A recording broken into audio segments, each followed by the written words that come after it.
about being a first-round pick. Do you see that, Jordan? Ty Simpson will be a first-round pick. I think he's going top 20 despite what a lot of people think. We're going to see some movement in the teams that is unexpected. But it is no doubt he has the best tape of anybody, Fernando Mendoza included.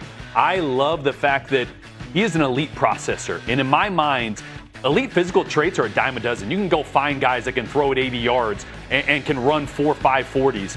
You can't find guys that can process at an elite level. He was asked to do more pre-snap and post-snap, progression reads and controlling the protection than anybody. He's pro-ready between the ears, the right system and the right fit, and he's going to have a really long, successful career. Dano, it looked like Jordan ordered cube chicken for you with no salt the way you were shaking your head. You agree? We're finally agreeing? Yeah. Brother, I got someone on my island. I have a friend on my island. Obviously, I've been on this for a while. I agree. I'll simply say it. If he's not a first-round pick tonight, then we are evaluating in the NFL the quarterback position wrong. We just are. I'll start with this. Number one, Alabama was a bad football team last year. In the context of who Alabama has been, not a very good football team. We're talking about a run game that was 128th in America last year. We're talking about an offensive line that was 110th in America last year. We're talking about a wide receiver group, a tight end group that was 130th in drops last year. This was not a very good football team. And if everybody wants to live in the world where you're not going to draft a kid because he had 15 starts, God bless you. You're allowed to track historical data and lean on that.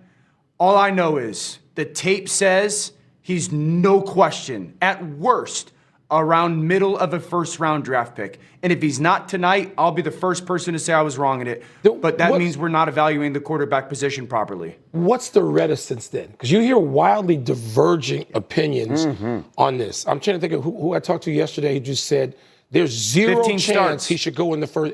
It's the starts, Dan? Is it the size at 6'1"? Yes. It's the 15 Yes, sir. starts and the lack of like a dominant physical trait that could overcome that in teams' minds. If he had elite size, if he had elite, speed, if he had elite arm strength, you could say, 15 starts, but he could become more than that. Again, I'm telling you what I'm hearing. Yeah. Right? I don't evaluate quarterbacks. And this is what I'm being told. But no doubt. So if he's not a first-round pick, it's because of the relative inexperience combined with the lack of the big thing that in teams' minds could overcome that. Here's my problem with the 15 starts, because we compare that to guys like Anthony Richardson, Trey Lance, Mitchell Trubisky as well. Those guys were all drafted with a small body of work because they had rare physical traits, arm strength, athleticism.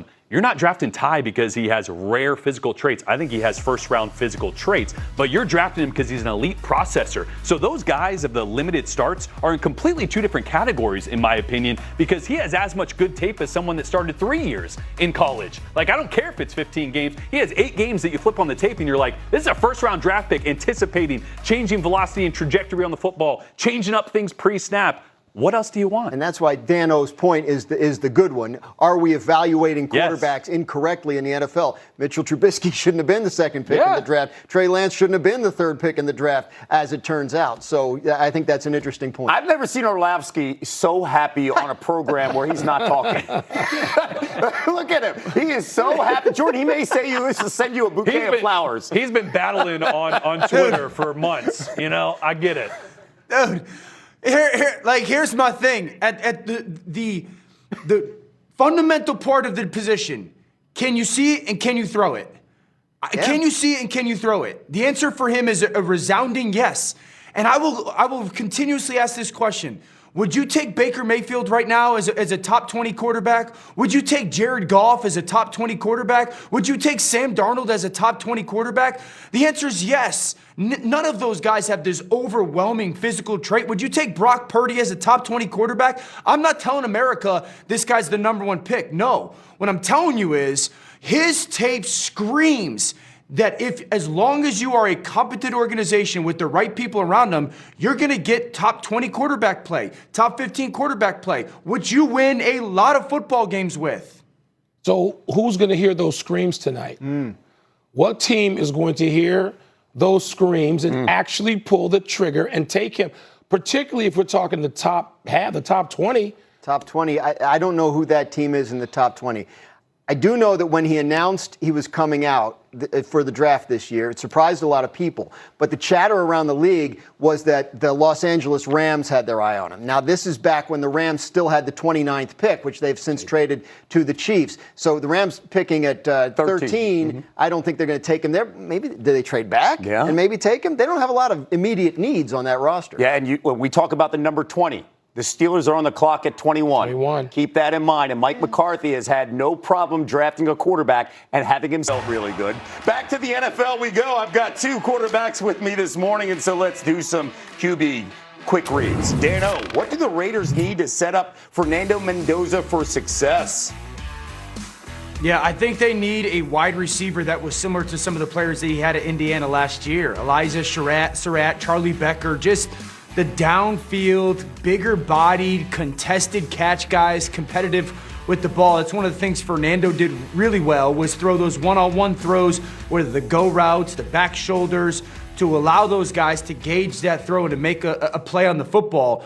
I don't believe the Raiders necessarily have that guy right now, even though they signed Jalen Naylor from Minnesota as a free agent. But finding that receiver in those one-on-one situations to go get those opportunity throws, I think that's a good addition. All right, the transition, especially for a quarterback, we sometimes see many of these first-rounders just jumped in.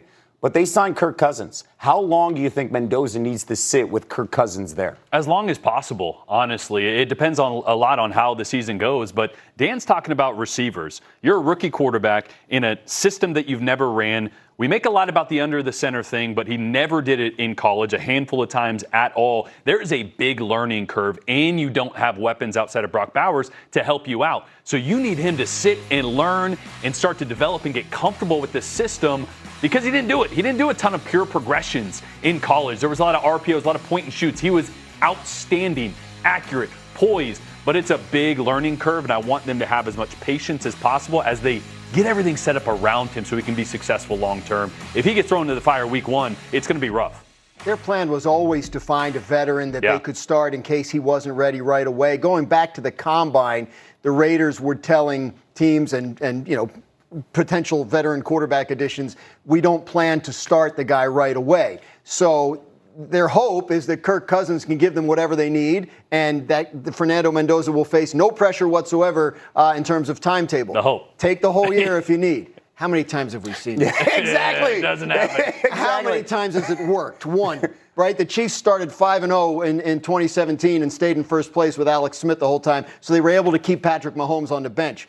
Otherwise, if you don't win right away, and you're the Raiders, like you're in a division where one team was the 1 seed, the other team made the playoffs, the other team went to the 3 previous Super Bowls. Like it's going to be pretty tough for the Raiders to get out of the gate hot, even if Kirk Cousins is playing well. So I think this is a long-term plan. Take Mendoza tonight, let him have the time he needs to develop, build out the roster around him in the meantime. Mendoza will not be in Pittsburgh tonight when he hears his name called. He's going to be with his family. Ty Simpson's going to be in Pittsburgh with his family. So the next question is, we do these QB quick reads here.